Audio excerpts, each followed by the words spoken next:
Committee, that is the MPC, and this is how it goes. The Flexible Inflation Targeting Framework has completed 8 years since its introduction in 2016. This is a major structural reforms of 21st century India. It stands out for its committee approach to decision making, transparency of policy making process and communication, accountability hinging upon quantitatively defined inflation target, and operational independence. Over the years, the framework has matured across various interest rate cycles and monetary policy stances. When I look back, I can say with confidence that the flexible inflation targeting has served us well over the years and has proved its mettle. It brought about an era of price stability in the pre-COVID-19 period, with inflation averaging around the target rate of 4%. Thereafter, despite continuing global turmoil from multiple sources in the last 4 years or so, the flexibility embedded in the flexible inflation targeting framework has helped us to effectively address these unprecedented challenges while supporting growth.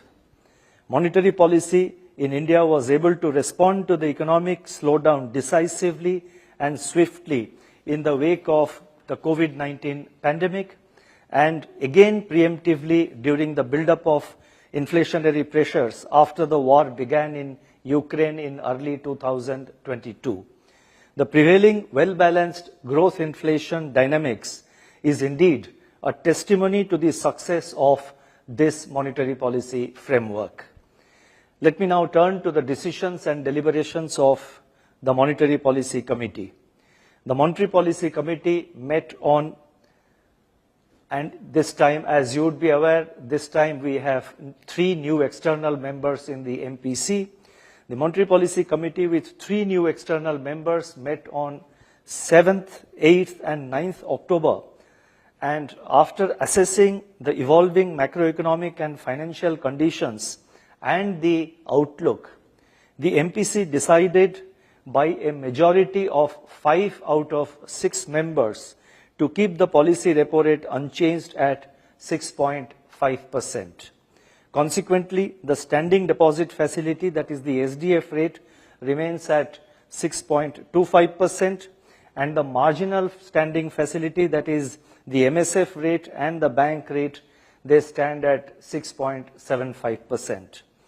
Further, the MPC decided unanimously to change the stance, that is the stance of the monetary policy, to neutral, and also decided to, let me read it again, the MPC decided unanimously to change the stance to neutral and to remain unambiguously focused on a durable alignment of inflation with the target while supporting growth. The MPC noted that currently the macroeconomic parameters of inflation and growth are well balanced. Headline inflation is on a downward trajectory, though its pace has been slow and uneven. Going forward, the moderation in headline inflation is expected to reverse in September and likely to remain elevated in the near term due to adverse base effects, among other factors. Food inflation pressures could see some easing later in the financial year on the back of strong Kharif sowing, adequate buffer stocks, and good soil moisture conditions, which are conducive for Rabi sowing. Adverse weather events continue to pose contingent risks to food inflation. Core inflation, on the other hand, appears to have bottomed out. Fuel component of the CPI remains in contraction. Domestic growth has sustained its momentum with private consumption and investment growing in tandem. Resilient growth gives us the space to focus on inflation so as to enable its durable descent to the 4% target. In these circumstances, the MPC decided to remain watchful of the evolving outlook in the coming months. Keeping in view the prevailing inflation and growth conditions and the outlook, the MPC considered it appropriate to change the stance to neutral and to remain, I repeat, and to remain unambiguously focused on a durable alignment of inflation with the target, while of course supporting growth. I would now turn to an assessment of the growth and inflation situation. First, let me talk in brief about the global growth conditions. The global economy has remained resilient since the last meeting of the MPC in August. Although downside risks from increasingly intense geopolitical conflicts, geoeconomic fragmentation, financial market volatility, and elevated public debt continue to play out. Manufacturing is showing signs of slowdown while services activity is holding up. World trade is exhibiting improvement. Inflation is softening, supported by lower energy prices. Growing divergence in inflation growth dynamics across countries has resulted in varying monetary policy responses. Let me now turn to domestic growth. Real GDP grew by 6.7% in the first quarter of this financial year, that is 24-25. And this was led by a revival in private consumption and improvement in investment. The share of investment in GDP reached its highest level since 2012-13. Government expenditure, on the other hand, contracted during the first quarter. On the supply side, gross value added, that is GVA, expanded by 6.8%, surpassing the GDP growth, aided by strong industrial and services sector activities. High-frequency indicators available so far suggest that domestic economic activity continues to be steady. The main components from the supply side, that is agriculture, manufacturing, and services, they remain resilient. Agricultural growth has been supported by above normal southwest monsoon rainfall and better kharif sowing. Higher reservoir levels with good moisture conditions of soil augur well for the ensuing rabi crop. Manufacturing activity is gaining on the back of improving domestic demand, lower input costs, and supportive policy environment from the government. 8 core industries output fell by 1.8% in August on a high base. Excess rainfall also dampened the production in certain sectors such as electricity, coal, and cement in August. The Purchasing Managers Index, that is PMI for manufacturing, at 56.5 for September remained elevated. The services sector continues to grow at a strong pace. PMI services at 57.7 in September indicates robust expansion. On the demand side, rural demand is trending upwards while urban demand continues to hold firm. Government consumption is improving. Investment activity remains buoyant, with government capex rebounding from a contraction observed in the first quarter of this year. Private investment also continues to gain steam on the back of expansion in non-food bank credit, higher capacity utilization, and rising investment intentions. On the external front, services exports is supporting overall growth. Looking ahead, India's growth story remains intact as its fundamental drivers, namely consumption and investment demand, are gaining momentum. Prospects of private consumption, the mainstay of aggregate demand, look bright on the back of improved agricultural outlook and rural demand. Sustained buoyancy in services would also support urban demand. Government expenditure of the center and the states is expected to pick up pace in line with the budget estimates. Investment activity would benefit from consumer and business optimism, government's continued thrust on capex, and healthy balance sheets of banks and corporates. Taking all these factors into consideration, real GDP growth for 24-25 is projected at 7.2%, with Q2 at 7%, Q3 at 7.4%, and Q4 7.4%. Real GDP growth for Q1 of next financial year, that is 25-26, is projected at 7.3%. The risks are evenly balanced. I would now like to turn to inflation. Now, as anticipated, headline inflation softened significantly in July and August, with base effect playing a major role in the month of July. Food inflation experienced a certain degree of correction during these 2 months. Considerable divergence, however, was observed within the food subgroups. Now, whatever I am saying, I have given a lot of data in the footnote of my statement, which as usual will be uploaded in the RBI website immediately after my statement is, immediately after I complete my statement. For example, I just now said that considerable divergence, however, was observed within the food subgroups. So this is backed up by the data which I have given in the footnotes. And in fact, all the statements that I am making are backed up by supportive data there in the footnotes. So those of you who are interested may like to have a look at them after it is uploaded. Now, deflation in fuel group deepened on softening electricity and LPG prices. Core inflation, on the other hand, edged up in July and August.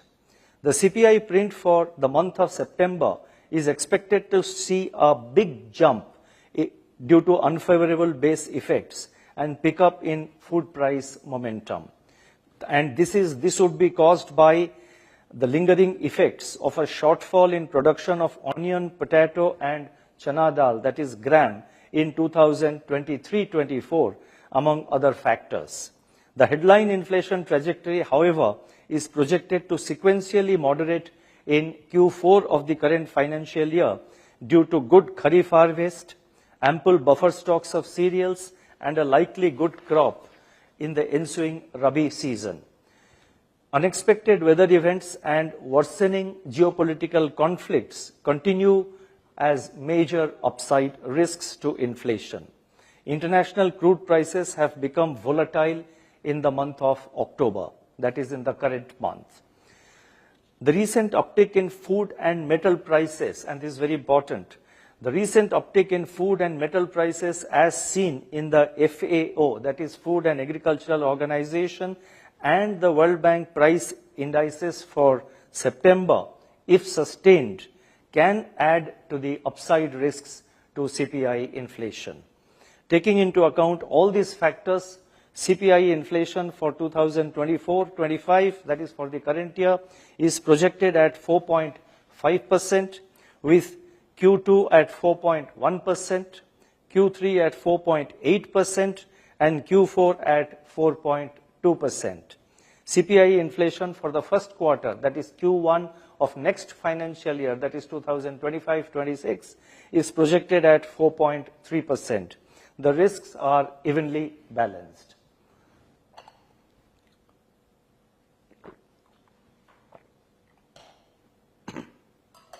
Now, I have summarized our assessment of the domestic growth and the inflation conditions and the outlook as per our assessment. Now, what do this raises the question, what do these inflation and growth conditions mean for monetary policy? The developments since the last meeting of MPC in August indicate further progress towards realizing a durable disinflation towards the target. Despite the near-term upsides to inflation from food prices, the evolving domestic price situation signals moderation in headline inflation thereafter. The agricultural crop outlook is turning out to be favorable, with improving prospects of Kharif and Rabi output.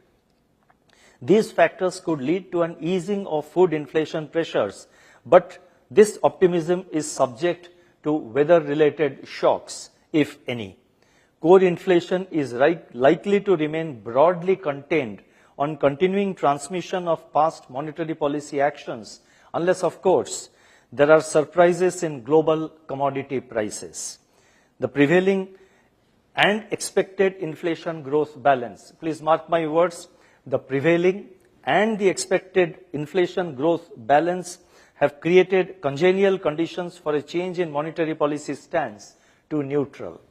Even as there is greater confidence in navigating the last mile of disinflation, significant risks, I repeat, significant risks to inflation from adverse weather events, accentuating geopolitical conflicts, and the very recent increase in certain commodity prices continue to stare at us.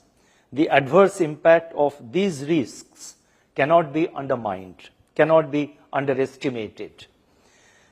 It's with a lot of effort that the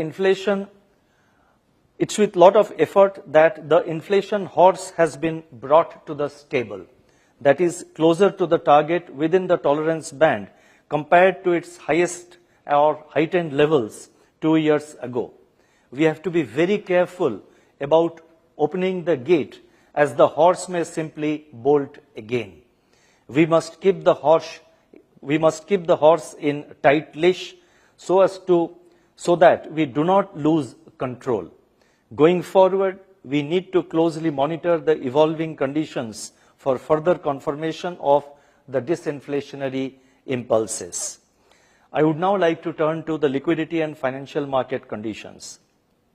System liquidity remained in surplus during August and September and also in early October, with a pickup in government spending and decline in currency in circulation.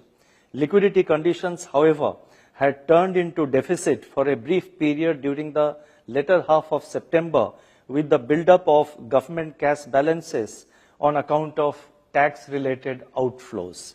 In sync with the shifting liquidity conditions, the Reserve Bank proactively conducted two-way operations to ensure alignment of interbank overnight rate with the policy repo rate. Across the term money market segments, the yields on 3-month treasury bills, that is T-bills, and commercial papers issued by non-banking financial companies, that is NBFCs, eased, while that on certificates of deposits firmed up marginally. The 10-year G-Sec yield softened in August-September on global and domestic cues, including policy pivot in the United States and also in some major economies.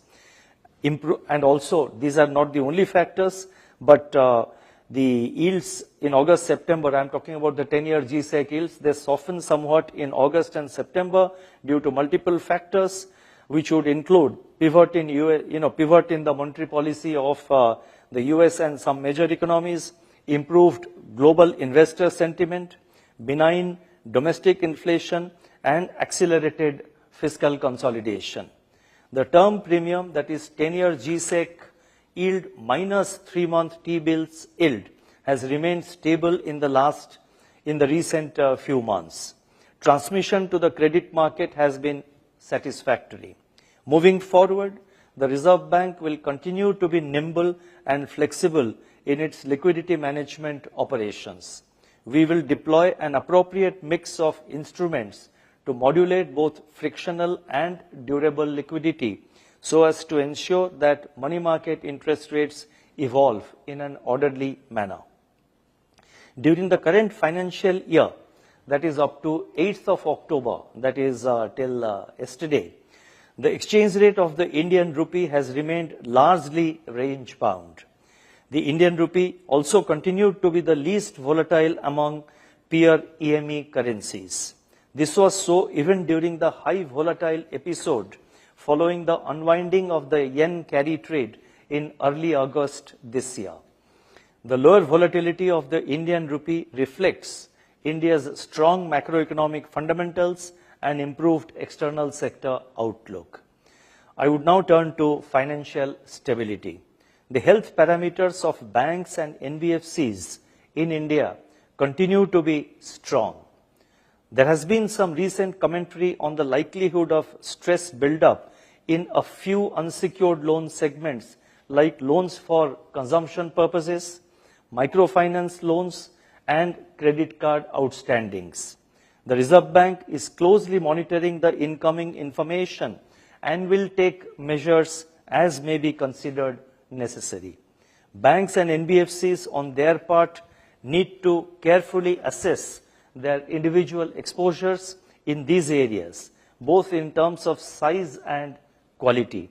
Their underwriting standards and post-sanction monitoring have to be robust. Continued attention also needs to be given to potential risks from inoperative deposit accounts, cybersecurity landscape, mule accounts, and a few other factors which we have been stressing and highlighting time and again in the public domain as well as in our interaction with the banks and NBFCs. Now, overall, I would again like to stress that our banking and the NBFC sector, that is the financial sector, remains healthy, resilient, and stable. NBFCs in particular have registered an impressive growth over the last few years. This has resulted in more credit flow to remote and underserved segments, bolstering financial inclusion. While the overall NBFC sector remains healthy, let me re-emphasize, while the overall NBFC sector remains healthy, I have a few messages to certain outliers. First, it is observed that some NBFCs are aggressively pursuing growth without building up sustainable business practices and risk management frameworks, which should be commensurate with the scale and complexity of their portfolio. An imprudent growth at any cost approach would be counterproductive for their own health. Second, driven by significant accretion to their capital from both domestic and overseas sources, and sometimes under pressure from their investors, some NBFCs, including microfinance institutions and housing finance companies, are chasing excessive returns on their equity. While such pursuits are in the domain of the boards and managements of NBFCs, concerns arise when interest rates charged by them become usurious and get combined with unreasonably high processing fees and frivolous penalties. These practices are sometimes further accentuated by what appears to be a push effect as business targets drive retail credit growth rather than its actual demand. I am not generalizing it for the whole NBFC sector. There are certain NBFCs where it is happening. Bilaterally, we are engaged with them, but I think this is a message which it's important not only for these outliers to keep in mind, but I think this should act as a guidance for the entire sector. Now, the consequent high cost, I was talking about the push effect, that is business targets driving retail growth rather than its actual demand. In that context, I would like to say that the consequent high cost and high indebtedness could pose financial stability risks if not addressed by these NBFCs in time. Third, NBFCs may review their prevailing compensation practices, variable pay, and incentive structures, some of which appear to be purely target-driven in certain NBFCs. Such practices may result in adverse work culture and poor customer service. To sum up, it is important that NBFCs, including MFIs and housing finance companies, follow sustainable business goals, a compliance-first culture, a strong risk management framework, a strict adherence to fair practices code, and a sincere approach to customer grievances. The Reserve Bank is closely monitoring these areas and will not hesitate to take appropriate action if necessary. Self-correction by NBFCs would, however, be the desired option. Coming to external sector, India's current account deficit, that is CAD, widened to 1.1% of GDP in the first quarter of this financial year, that is 24-25, and this was on account of higher trade deficit. Buoyancy in services exports and strong remittance receipts are expected to keep the current account deficit within the sustainable level. On the external financing side, foreign portfolio investment, that is FPI flows, have seen a turnaround from the net outflows of $4.2 billion in April and May this year. They have turned from net outflows. In April and May, we had net outflow of $4.2 billion. Now they have now turned to net inflows of $19.2 billion during June to October, and this is the figure till 7th of October. Foreign direct investment, that is FDI flows, remain strong in 24-25, as both gross and net FDI flows have improved in April and July. While external commercial borrowings moderated, non-resident deposits recorded higher net inflows compared to last year. India's foreign exchange reserves have already crossed a new milestone of $700 billion. Overall, India's external sector remains resilient as key external sector vulnerability indicators continue to improve. And when I say key external sector vulnerabilities continue to improve, I have backed it up by the data in the footnote of the statement. On the whole, we remain confident of meeting our external financing requirements comfortably. I shall now announce certain additional measures. The first relates to responsible lending conduct, levy of foreclosure charges, and or prepayment penalties on loans. The Reserve Bank has taken several measures over the years to safeguard consumer interest.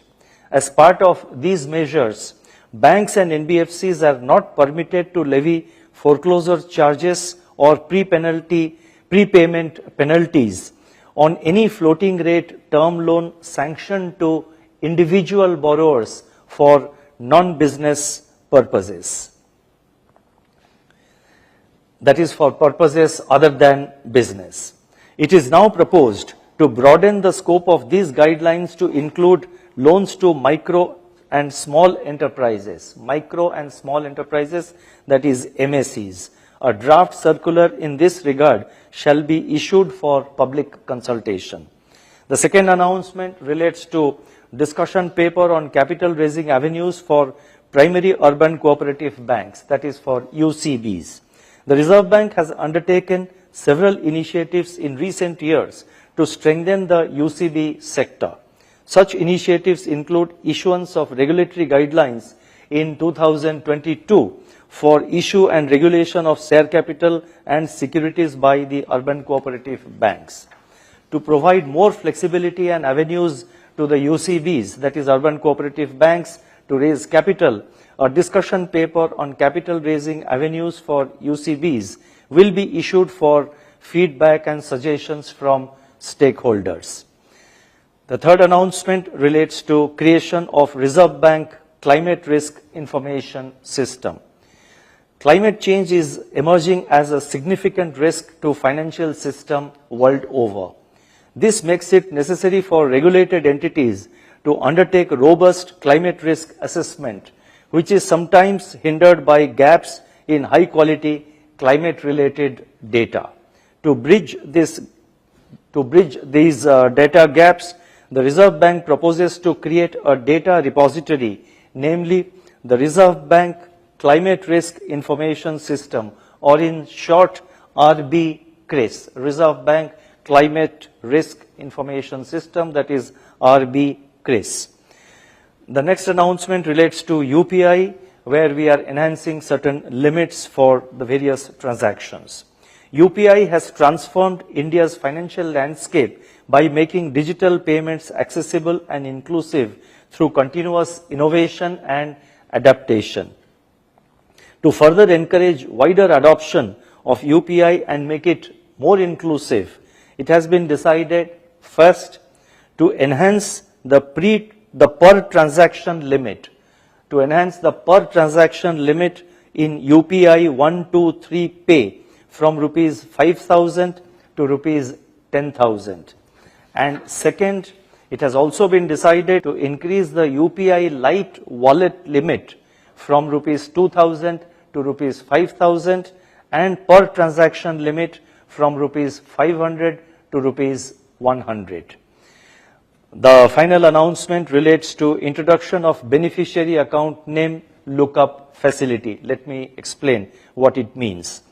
At present, UPI and Immediate Payment Service, that is IMPS, provide a facility for the remitter of funds to verify the name of the receiver of the funds, that is the beneficiary, before executing a payment transaction.